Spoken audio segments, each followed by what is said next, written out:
Hello, this is FX Screamer. This is my first talking video in a long time. I think the last one I did was a drawing tutorial from early last year. Things have changed quite a bit since then, but I'm not going to be talking about that today. I'm going to take it a little bit more on a personal experience endeavor, and I'm going to talk about that. While I talk about that, I'm just going to go ahead and throw up a speed paint, or should I say a speed draw. I was going to put some music to it, and I decided, you know what? I'm not going to put music to this. I'm going to just talk about some stuff. I know I've seen some very experienced and awesome artists that I also subscribe to, which I will list in the description below. But I thought, even though I may not be a well-seasoned artist, I still feel that I've learned quite a bit from kind of that noob perspective, should I say, that I should chime in a little bit on those experiences and hopefully maybe help out anyone that is also trying to become an emerging and maybe serious artist. Now, for anyone that knows me or doesn't know me, art obviously was not my first forte that I focused on in my life. Music encompassed most of my life. I may have said that before in my last video, but I used to draw a lot when I was young. I did a lot of houses and landscapes, and I'd like to draw cars and airplanes. And I did that a lot until I ended up joining band in 6th grade, and then music, the rest was history. So I kind of always wonder if I hadn't gone to music where I'd be with art, because I'd always had a passion for that, but I was kind of nurtured into music. But when I drew, it was mostly landscapes, and as far as characters, I was terrible at it. I mean, I've looked at old drawings I've done. I mean, they were barely past stick figures. I mean, terrible, terrible, terrible. But I decided recently that I wanted to start character art. I got heavily inspired about a year ago. I started back seriously trying to draw for the first time after 15 plus years around January 2014. And so here I am a little over a year later. I'm going to go ahead and throw up the first picture of me trying to draw character art last January, and then I'm going to throw up where I was at by December of the same year. I should be throwing them up right now. I think, yeah, there they are. But anyway, I made a very conscious decision that I really wanted to attack a new subject, like a new skill. And I really wanted to learn it. I'll never forget, I saw a quote where it says, on average, it takes up to 7 years to master any skill. And I know that's subjective. There are some things you can learn for the rest of your life. And technically, art is one of those. It doesn't matter what you are, whether you're a doctor or a carpenter. If you're not learning something anymore in a field, then you should just stop doing it because you're wasting your time. You should be learning something new every day. So this is really a lifelong thing.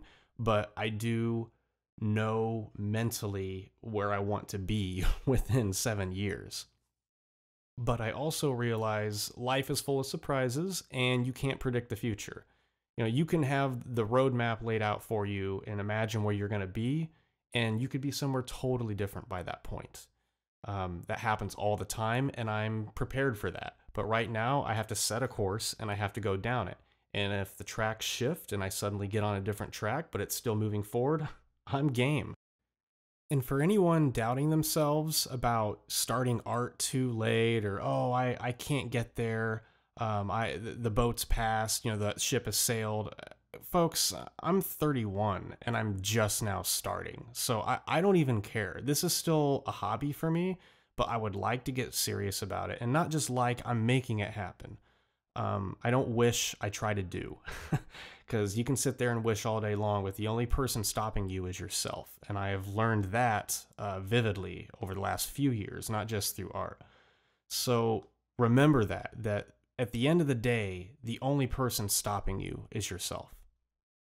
Now, one tactic that I've tried to drum myself up on is to be stubborn and bullheaded. Because you always hear about those success stories where, whether you watch a movie, about some past musician or an artist where their friends or just random people say, oh, you're no good. No, you should just quit. You should stop. Like, I always imagined situations like that happening. And I knew, The people that prevail, the people that persevere are the ones that just, you don't listen to what people tell you, you listen to your heart. And actually, in a way, that is very, very true. Um, Art to me is personal, and you should always ultimately draw for yourself. It's always nice to share experiences and to create something that other people can enjoy. Don't get me wrong. It feels good. I'm sure for everyone that gives you kind of a nice little stroke of the ego, but that is also something else that needs to be in check. And the ego can be very fragile in creative fields, as many people know. No matter how hard you try to be humble about something, sometimes people can get the best of you. It's definitely happened to me in the past, and at the time, it feels good. You're like, oh, I'm standing up for myself. I'm going to say something. But, at the end of the day, you look back on it and you go, why? Why was that worth it? All you've really done is defaced yourself a little bit. And there's always going to be critics. Everyone's a critic. Quote my dad always told me is, opinions are like assholes. Everyone's got one. And that is something that a lot of people should remember. You cannot please everyone. There are over 7 billion people on planet Earth. And trust me, there's going to be people out there that love your work, and there are going to be people out there that hate your work. And a lot of those people are just going to see it and move on. You won't hear anything. You won't hear praise or criticism. And it's funny how not hearing anything is what can bother people the most. The first thing we tend to think is that if no one responds, they must hate it. It's really easy to think that. It's easy to assume the worst. But what I try to do is I try to imagine myself. Like when I'm on the internet and I'm browsing, a site like DeviantArt, and I'm just browsing through pictures, I see lots of great art. And I go, oh, that's nice. And then I move on. Like I see great art all the time, yet I don't necessarily feel compelled to take the extra time to either favorite it, comment on it, or, even watch the artist, which is, I think, one of the big ones that you want. For people to really, that dig your work so much, they want to continue to see that. I think that's really cool. But what I'm trying to say, whether I can prove it or not, is that I imagine that most people are doing what I do, where there is no hate, there is no love. It's just a passive experience. It's just people going by going, oh, cool, and they move on. It's not that they hate it. It's just that maybe whatever it is they're looking at did not convey to them something that was meaningful for their personal experience. One person's garbage is another person's treasure. It doesn't matter. Like I said earlier, you can't please everyone. I will see something that I love, and maybe there's only a few people that comment on it and favorite it, and then I'll see other things that everyone's loving, and I just look at it and go, huh, it's okay. And that's all I'll say. And that's just the nature of things. That's just how people are. I'm not a sports nut. I've never really been into watching a lot of sports, but I've been around it since my family is definitely into sports a lot more than I am. But one example I want to make, take someone like Peyton Manning. You could say, oh, he's a star quarterback. He smashed records. Well, yes, he's great at being a quarterback, but why is he great at being a quarterback? Is it just because he throws a ball far? No.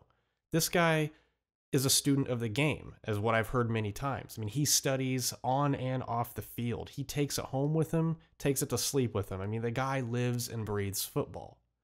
And that's what I'm saying about drawing. When I started drawing, I immersed myself in everything I could get my hands on. Artist blogs, YouTube blogs, books. I asked for critiques whenever I could get them. I listened to anybody and everybody that had more experience than me, which was just about everybody, and I soaked it up like a sponge.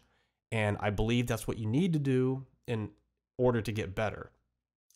The part that you can never change is that you're going to have to put in the work. Let's face it.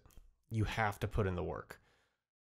We're talking thousands of hours, maybe tens of thousands of hours if that's what it's going to take. And whether that takes you a couple years or a decade or two, it depends on how much you want to draw and what it means to you and what you're trying to achieve with it.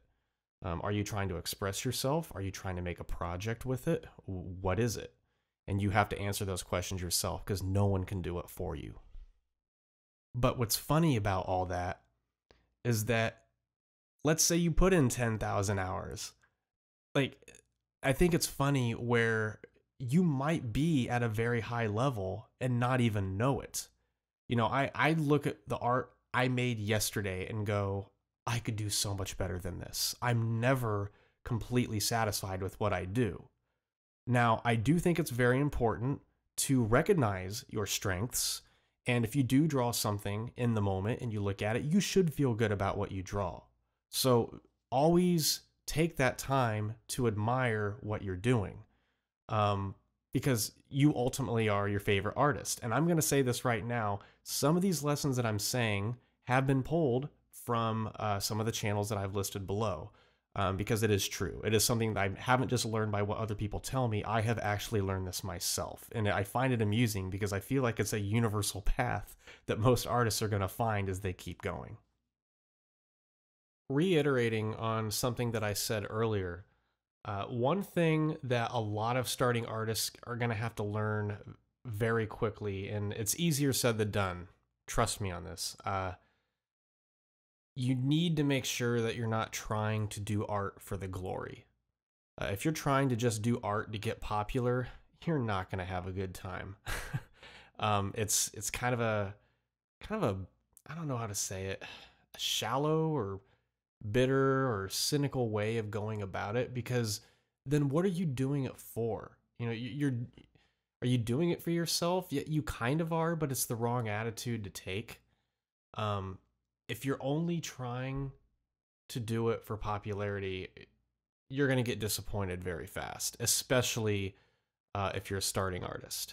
As hard as it is to get noticed in these art communities, you know, there's a dozen just like you trying to do the same thing.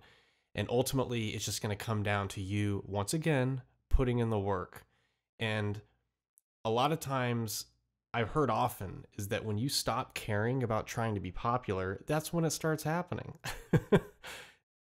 Something I've observed in the last year engaging in multiple artist communities is that they are just that. They're communities. It's easy to get wrapped up into what you're doing, into your own projects, but let's face it. I mean, in the world of art, we're all in this together. It's a very diverse field full of very diverse people with diverse choices of art, but we're all trying to get better. Experiences tend to go better for people when they help each other, not when they try to lone wolf it. This is something I'm still working on, because obviously everyone wants to get better in their own way, but putting in a little bit of time for somebody else can go a long way. And that's something I think people should get in the practice of, because, you know, it's a little bit of karma. What goes around comes around. When you help someone, you hope to receive the favor in some way back. It doesn't even have to be the person you help. Maybe it's from someone else, maybe the forces of the universe, whatever it may be. But, you know, art shouldn't just be about what you're drawing, but it should also be about who you want to be. It should be a little bit of character building, not just on a sheet of paper, but within yourself. So I do believe it's important, not just as a technical skill, but as a life skill. Whew. Well, I should probably wrap it up. I hope I didn't take too long. Looks like I'm approaching the 15-minute mark. But I hope this helped anyone that has started art or is thinking about starting art. Just know, not even just with art, it's most things in life. Most of everything is mental. Another thing I want to throw out there is there's always going to be someone that has more problems than you. You know, you might be having a terrible day. You might be depressed. I mean, there's a lot of bad things that happen in the world, but it doesn't take long to go somewhere on some website, find some video, and see something that's happening to somebody that is having a way worse day than you. So just remember, it can always be worse than what it really is. So don't let art be your bane of existence. You should enjoy it. This should be exciting and even enjoy some of the perils you go through knowing that you're going to get stronger at the end of it. Without struggle, you can't grow, and that's just a fact of life. But thank you for watching, and I'll see you next time.